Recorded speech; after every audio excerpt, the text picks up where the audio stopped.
Nos congregamos en la casa de Dios en esta noche santa, celebrando la gran solemnidad, Cristo, Rey del universo.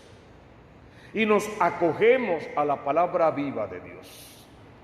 Ya dijimos al comienzo de la Eucaristía, no es solamente la última fiesta del tiempo ordinario, es la última fiesta de todo el año litúrgico. Entonces podemos recapitular un poco. Durante el ciclo C de lecturas se lee el Evangelio según San Lucas, que es el Evangelio de la misericordia de Dios, de las cosas bien dichas, en claro, en directo y en español. Es el Evangelio de muchas mujeres y es el Evangelio de los ricos convertidos al Señor. En una forma de hablar es el Evangelio del alma, porque San Lucas hace que el Señor nos toque el alma con su paso. También del discipulado, porque en este Evangelio y en los demás también se forma a los discípulos en perfección para el día de su ordenación sacerdotal. Entonces, recapitulando hoy en Cristo, vamos a darle a Cristo su título honorífico, el mayor de sus títulos en este mundo. La primera lectura tomada del segundo libro de Samuel. Si queremos un referente en la monarquía, alguien a quien hacer referencia, ese es el rey David, el segundo rey de Israel. ¿Qué era el pueblo de Israel realmente? Tribus, muchas tribus, decimos que 12 tribus, que eran independientes en fin de cuentas, pero formaban este único pueblo. Y tenía cada una especie de juez, que era el que le daba seguimiento, formación, guía, impartía justicia y todo lo que hacía falta para que esa tribu estuviese unida, no se apartara del conocimiento de Dios y del cumplimiento de su deber, con el cumplimiento con la palabra de Dios que desde Moisés les había llegado. Sin embargo, en una ocasión se dieron cuenta que les era muy difícil vivir así y enfrentarse a los ataques de los enemigos, que por lo general eran más y más numerosos. Y entonces deciden pedir un rey a Dios. Cuando el pueblo de Israel le pide un rey a Dios por primera vez, Dios le dijo que no, a través del profeta. Los instó a que no les convenía. De hecho, después el Evangelio va a decir, los reyes de la tierra los tiranizan, que no sea así entre ustedes. Pero en aquel entonces Dios dijo, si se hacen de un rey, de una monarquía, serán también de una corte y de unos palacios. Y sus hijos tendrán que servirle a ese rey. Y sus hijas mozas estarán a la merced de ese rey. No les conviene un rey. Pero el pueblo insistió. Y es una de esas veces donde la voluntad de Dios se mezcla y se suma con la voluntad del pueblo y llegan como que unos acuerdos, a unas alianzas. Y efectivamente eligen a un rey. Este es el rey Saúl, el primer rey de Israel. Pero este rey fue elegido por el pueblo, no por Dios. Dios simplemente aceptó esa voluntad. Y la historia la conocemos. Cuando Saúl demostró de qué madera estaba hecho y su corazón no palpitaba con el corazón de todo un Dios, entonces Dios busca un segundo rey, elige a un muchacho, la historia también la conocemos bien, y manda a su juez, si quieres, a su profeta, si quieres, lo manda a que vaya a un pueblo de Belén, a la casa de Jesé. Y Jesé tiene 8 hijos. Y saben que entre esos 8 parecería que el mayor era el elegido. Alto, fuerte, de buen ver, con buena predicación. Ese era el elegido en apariencia. Pero Dios le dijo a Samuel, no te fíes de las apariencias. yo miro el corazón. Y así pasaron todos los hijos de Jesé, el tronco de Jesé, recuerdan la frase, frente al que venía a ungir al nuevo rey, a Samuel, y ninguno de ellos era apto. A pesar de sus dotes, si quieres de su belleza y de sus talentos, ninguno. No te queda por ahí ningún muchacho bueno, le diría Jesé. Queda uno, pero es como que medio insignificante. Es un muchacho. De hecho, está por allá, por los montes, detrás de las cabras y de las ovejas, con olor a estiércol. No creo que este muchacho. Llámalo, dile que venga. No nos sentaremos a la mesa hasta que yo lo vea. Y bajó David, el último, el menos importante, el que tal vez no caía en el marco de lo que Samuel pretendía ungir. Ese es, le dijo Dios. De ahí arranca que tú tengas que presentarle a Dios un corazón sincero, sin apariencias, sin modismos de ninguna clase, tal quien eres, tal como eres. Y así, tal cual, Dios vendrá a tu corazón. Y Dios, el Dios de Israel, hará fiesta en tu corazón. Y arrancará de ese corazón todo lo que pueda haber allí que no te sirva para el plan de salvación de Dios. Hasta que estés listo, preparado, sin apariencias, para participar de la realeza de Dios. Y entonces es David el elegido, y se puede decir en tres formas elegido. Elegido porque el pueblo lo quiere, todavía el pueblo quiere a un rey. Elegido porque es el dedo de Dios el que lo señala. Porque Samuel lo unge con poder frente al pueblo que lo eligió, pero avalado por el amor de Dios. Entonces este es el rey completo. ¿Quieres una referencia de un rey? David. Humano, conocemos su pecado también con la esposa de Urías. Conocemos su miseria y su orgullo, su vanidad. Pero por encima de eso, conocemos su arrepentimiento sincero y su cambio de conducta. Y conocemos cómo consolidó todo el reinado, cómo le quitó la ciudad de Jerusalén a los enemigos, cómo acabó con los filisteos, cómo era un rey completo. Él es el referente de la realeza y de la monarquía. Claro. Fue a David de quien Dios dijo cuando habló con María Santísima que ella era bienaventurada, dichosa, bendita entre todas las mujeres, que concebiría en su seno y daría a luz un hijo, que éste sería grande, sería llamado Hijo del Altísimo, que ocuparía el trono de David, su padre, que reinaría para siempre sobre la casa de David y que su reino no tendría fin. Que siempre en el trono de David habría un descendiente suyo. De hecho, tú sabes, María estaba desposada con un hombre de nombre José. Y José era del pueblo de Belén, descendiente de David. De hecho, por eso fue que José y María fueron a Belén para el censo, para empadronarse, para inscribirse en el censo que el rey quería hacer. Y estando en Belén, en la ciudad de Jesé, en la ciudad de David, en la ciudad de José, le tocó el parto a María y allí nació Jesús. Y la promesa de Dios se iba cumpliendo.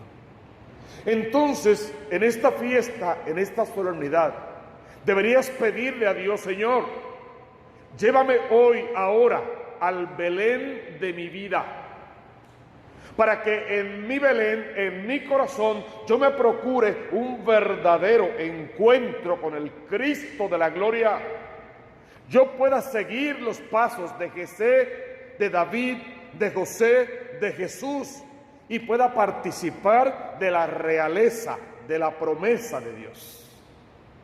Esa primera lectura solo nos da el referente, David. La segunda lectura que hemos visto después que el Salmo nos dijo, vamos alegres a la casa del Señor. Después de ese Salmo, la segunda lectura es de los Colosenses, San Pablo escribiendo. Es un himno, es un cántico. Y hay quien piense que era primero que Pablo, que era un cántico que la asamblea cantaba, que el pueblo repetía de memoria, que todos sabían y simplemente lo añadieron a esta carta de San Pablo. Yo de verdad no sé cómo fue y de verdad no me importa. Esto es palabra de Dios, te alabamos, Señor. Y lo creemos en fe. ¿Qué es lo que dice este cántico? Es un resumen, es un compendio de la vida de Cristo. Es el pasado, es el presente y es el futuro. De hecho, el domingo que viene comenzamos con el Adviento. Y el Adviento se celebra en 3 tiempos: pasado, presente y futuro. Recordamos el pasado para vivir la historia de salvación. En el presente vivimos con Cristo en el corazón. Y proyectamos el futuro con la iglesia triunfante en el reino de los cielos, salvándonos y salvando a nuestros hijos. Entonces, este cántico inspirado, ¿qué es lo que pretende? Que tú comiences dándole gracias a Dios Padre, porque nos ha hecho capaces de compartir la herencia del pueblo santo en la luz. Él nos ha sacado del dominio de las tinieblas y nos ha trasladado al reino de su Hijo querido. Todo eso lo hizo Dios por ti. Te ha equipado con las herramientas que necesitas para ser parte y miembro del pueblo elegido y heredar la promesa de salvación que Dios le hizo a ese pueblo, a esa iglesia, a la iglesia verdadera, que te sacó del dominio de Satanás, de las tinieblas, del pecado, de la miseria humana. Te sacó, te levantó de ahí y te trasladó al reino de su Hijo querido, para que participes de su realeza y heredes el reino de los cielos. Y eso por su sangre derramada en la cruz. Él es tu redentor, o sea, el que pagó por tus pecados, por mis muchos pecados, pagó con su sangre derramada en la cruz. Eso lo hace redentor de todos los hombres. Y lo más hermoso que dice esa segunda lectura es esto que sigue. Él es imagen de Dios invisible, primogénito de toda criatura, porque por medio de Él fueron creadas todas las cosas, celestes y terrestres, visibles e invisibles, tronos, dominaciones, principados, potestades. Todo fue creado por Él y para Él. ¡Qué frase más hermosa! Él es la imagen visible del Dios invisible. Si quieres un referente para su realeza, contempla a David. Si quieres ver al Dios de Israel, contempla a Jesús. Él es imagen visible del Dios invisible. Y me hace pensar, todo un Dios que según la mala interpretación del Éxodo 20, no quiere que hagamos imágenes. Él mismo se hace imagen humana para nacer y morir entre nosotros. Y con su imagen de hombre verdadero, salvarnos del pecado y de la muerte. Él es imagen visible del Dios que nadie puede ver. Él es anterior a todo y todo se mantiene en Él. Él es también la cabeza del cuerpo, o sea, de la iglesia verdadera. Es el principio, el primogénito de entre los muertos, y así es el primero en todo. Y termina como que con una promesa, porque en él quiso Dios que residiera toda la plenitud, y por él quiso reconciliar consigo todos los seres, los del cielo y los de la tierra, haciendo la paz por la sangre de su cruz. ¿Qué deberías pedirle a Dios en este instante? Pídeselo con tus propias palabras. Jesús, lávame con tu sangre preciosa, para que esa sangre permee mi existencia y arranque de mi corazón la soberbia, el odio, el rencor, la venganza, la mentira, la infidelidad, la doble vida, la poca vergüenza, que arranque de dentro mío todos estos pecados del pasado que torturan mi historia y a veces no me dejan caminar hacia ti, y estos pecados recurrentes que no he podido vencer. Díselo a Dios. Por su sangre preciosa compró tu salvación, y por su sangre preciosa, termina diciendo, reconcilió consigo todos los seres, haciendo la paz por la sangre de su cruz. Ojalá que podamos aprender de memoria este cántico y hacerlo todos los días un cántico nuevo. El evangelio lógico según San Lucas es el evangelista del siglo C. En aquel tiempo, las autoridades hacían muecas a Jesús diciendo, a otros ha salvado, que se salve a sí mismo si es el Mesías de Dios, el elegido. Ya construiste el escenario en tu mente y en tu corazón de en qué momento de su vida se encuentra Jesús con este evangelio. Está clavado en la cruz. Está muriendo por ti, te está amando de manera particular, tiene los brazos abiertos entre el suelo y el cielo, y en el suelo, en el cielo, el triunfo de la iglesia verdadera, y en el suelo su madre y todo el pueblo de Dios reunido como iglesia militante, y si quieres, como iglesia pulgante, esperando el día de la salvación. La iglesia entera, la iglesia pulgante, la iglesia militante y la iglesia triunfante están reunidas en el Calvario, contemplando la imagen visible del Dios invisible y esperando el momento de la reconciliación, del perdón de los pecados. Y esa frase que leímos y las que siguen son burlas. Hoy diríamos que es bullying. Le están haciendo bullying a Cristo en la cruz. Y se están aprovechando de su historia, porque ya Él pasó por esto. Que se fue al desierto y el diablo lo fue a perseguir al desierto. Y empezó la frase igual que empieza aquí. Si eres el Hijo de Dios, dile a las piedras que se conviertan en pan. Si de verdad eres el Hijo de Dios, tírate abajo, porque escrito está, no permitirá que tu pie tropiece en la piedra. Si eres el Hijo de Dios, si de verdad lo eres. Eran las tentaciones del demonio en el desierto, las mismas tentaciones del demonio en la cruz. Si eres el Hijo de Dios, bájate de la cruz y bájanos a nosotros. Las mismas tentaciones que el demonio hoy, ahora usa contigo y conmigo. Si de verdad eres un hombre completo, date a respetar, no te dejes por nadie, y por eso saca tu pistola y métele 4 tiros a cualquiera que quiera abusar de ti. Y sacamos la pistola y metemos los 4 tiros solo porque alguien nos pisa un tenis o algo parecido.